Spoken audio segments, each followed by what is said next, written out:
Kejadian kali ini terjadi di suatu daerah, tepatnya di Desa Babulu, Kecamatan Penajam, Pasir Utara, Kalimantan Timur. Kasus kali ini menimpa suatu keluarga yang dihabisi nyawanya. Motifnya lantaran hanya karena dendam dan cinta yang tidak direstui oleh kedua orang tua korban. Langsung saja kita masuk ke kronologi kejadiannya. Polisi menangkap pembunuh 5 orang yang merupakan satu keluarga di Penajam Pasir Utara, Kalimantan Timur.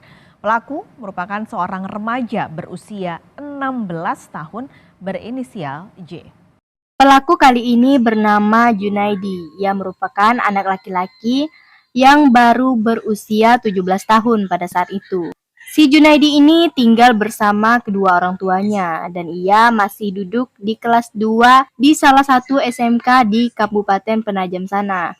Nah, menurut salah satu sahabatnya, si Junaidi ini merupakan orang yang susah bergaul, geng. Apabila si Junaidi ini bertemu dengan orang baru, ia tuh jarang gitu tersenyum maupun menyapa duluan, sehingga si Junaidi ini kurang dekat dengan warga sekitar. Ia juga punya kebiasaan buruk, geng, di mana si Junaidi ini sering berkumpul kemudian bermabuk-mabukan bersama teman-temannya sepanjang malam. Pada suatu hari nih, si Junaidi ini pernah dikabarkan dekat dengan seorang wanita yang bernama Risna.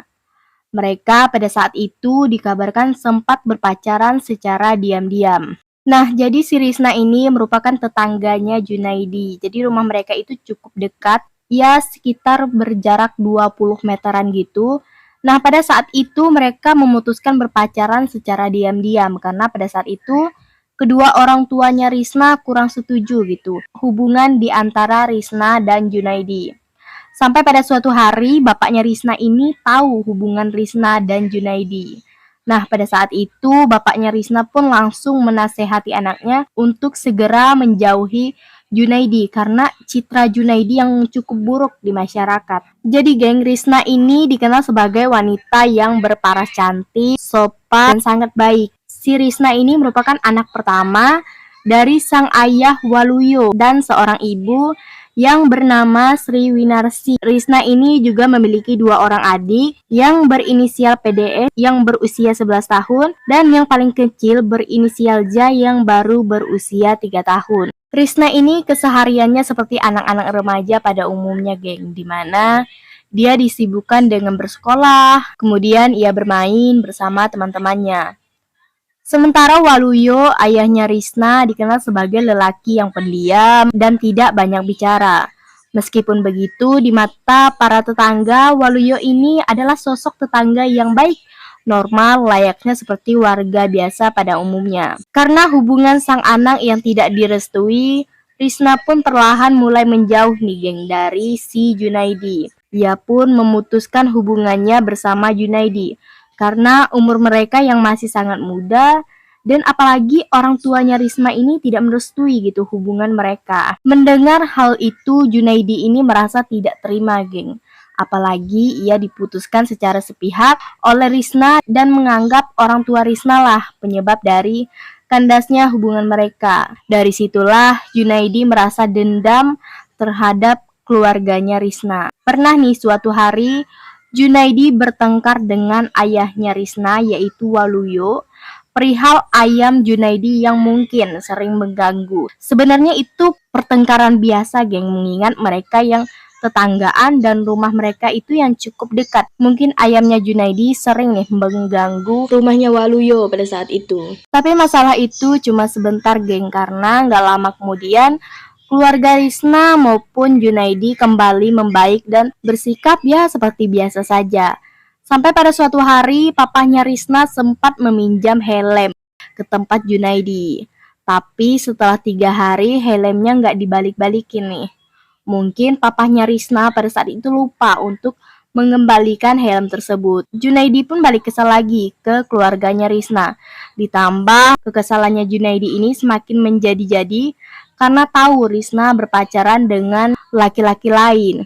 Ia pun bertanya-tanya mengapa orang tuanya Risna nggak kebolehin berpacaran dengan dia, tapi sama orang lain malah dibolehin. Nah, karena pikiran Junaidi ini udah pusing banget, udah mumet banget, ia pun memutuskan berkumpul nih bersama teman-temannya, di tanggal 5 Februari sekitar jam setengah 12 waktu Indonesia Tengah. Jadi ia memutuskan berkumpul nih sekitar jam setengah 12 malam pada saat itu. Seraya berkumpul, Junaidi pun bermabuk-mabukan bersama teman-temannya. Kemudian ia pun sempat curhat kepada salah satu temannya karena Junaidi ini tidak punya biaya untuk mengambil HP yang sedang diperbaiki. Nah, sampai pada pukul setengah 2 pagi, ia pun memutuskan untuk pulang pada saat itu. Nah, kemudian Junaidi diantar oleh salah satu temannya menuju rumahnya Junaidi. Sesampai di rumah, Junaidi ini makin pusing karena HP-nya yang tak kunjung diperbaiki, yang akhirnya disinilah Junaidi kepikiran untuk merampok rumahnya Risna pada saat itu juga. Ia pun langsung mengambil parang di dapur sepanjang 60 cm yang ia bawa menuju rumah Risna pada malam itu. Kebetulan malam itu sangatlah sepi. Sesampainya di rumah Risna, ia pun langsung nih mematikan saklar listrik di rumah mereka. Di mana di rumah Risna ini itu ada Risna yang sedang tertidur, terus ada ibu dan kedua adiknya Risna. Setelah mematikan listrik, Junaidi ini pun langsung masuk mengendap-endap melewati jendela rumah Risna. Setelah ia masuk, ia pun melihat kedatangan Waluyo yang entah dari mana pada malam itu. Junaidi yang posisinya udah di dalam rumah, udah bersiap-siap. Kebetulan pada saat itu Waluyo sepertinya tidak mengetahui keberadaan Junaidi. Pada saat itu Waluyo masuk atau membukakan pintu, si Junaidi ini langsung nih menebas pakai parang sampai si bapaknya Risna itu terjatuh. Karena mendengar suara gaduh, ibunya Risna pun langsung terbangun dan melihat apa yang terjadi. Dan pada saat itu ibunya Risna pun kaget melihat kejadian itu. Dan tanpa aba-aba, Junaidi pun langsung membacok ibunya Risna pada saat itu juga.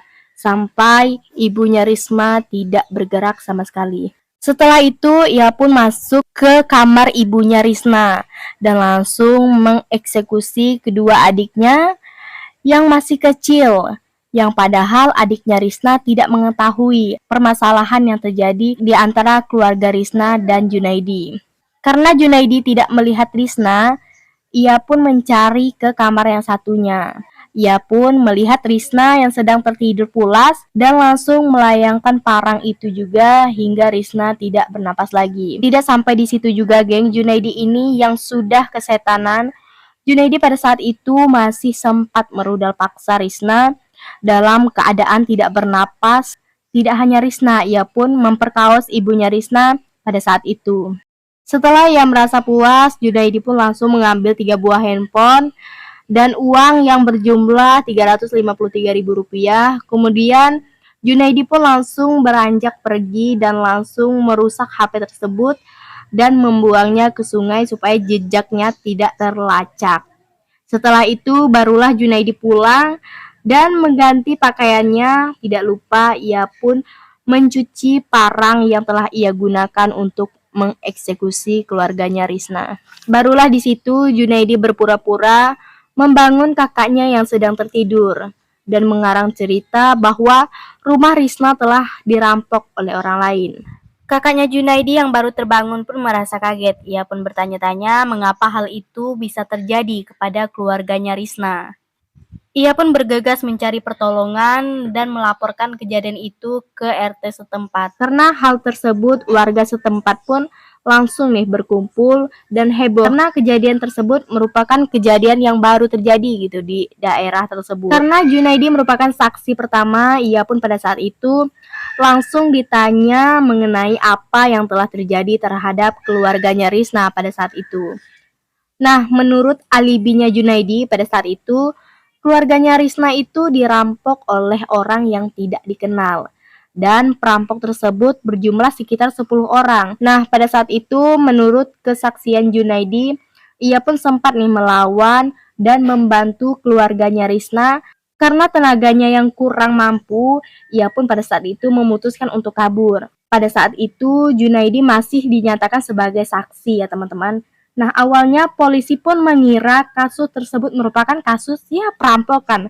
Karena kondisi rumah yang berantakan dan adanya barang hilang seperti handphone dan uang. Kepolisian pun terus meminta keterangan dari Junaidi. Namun semakin dijelaskan, kesaksian Junaidi malah semakin tidak sinkron dan berubah-ubah, serta banyaknya kejanggalan dari kejadian yang Junaidi ceritakan. Junaidi pada saat itu pun langsung dicurigai sebagai tersangka. Ia pun langsung diinterogasi polisi karena dicecar berbagai pertanyaan.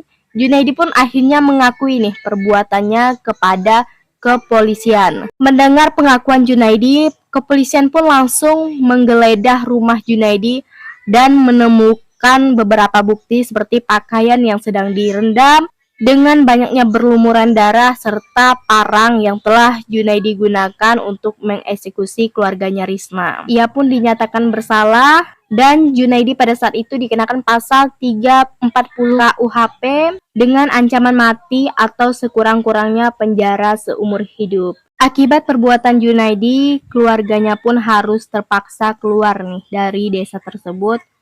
Dan rumah Junaidi pada saat itu dihancurkan oleh warga sekitar karena masyarakat yang geram akan perbuatan Junaidi dan supaya tidak ada nih trauma lagi di antara masyarakat tersebut. Nah, begitu dia kasus yang terjadi di Kalimantan Timur.